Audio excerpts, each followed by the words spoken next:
الفاظ مترادفہ میں دو الفاظ جو صحاح کی جو کتابیں ہیں، اسی طرح جو دیگر درس نظامی کی کتابیں ہیں، اس میں استعمال ہوتے ہیں، ایک الہام اور دوسرا وحی۔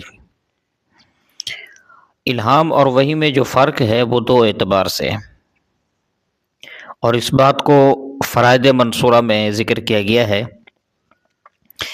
پہلا فرق تو یہ ہے کہ وحی میں فرشتے کا واسطہ ہوتا ہے، یعنی جو وحی نازل ہوتی ہے اس میں فرشتے کا واسطہ ضرور ہوتا ہے، جبکہ الہام میں فرشتے کا واسطہ نہیں ہوتا۔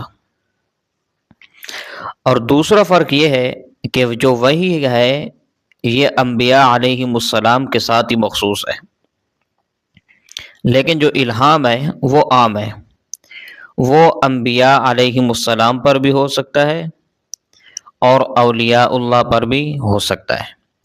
تو اس اعتبار سے ان دونوں میں فرق ہے۔ اللہ تبارک و تعالی ہمیں عقل سلیم عطا فرمائے۔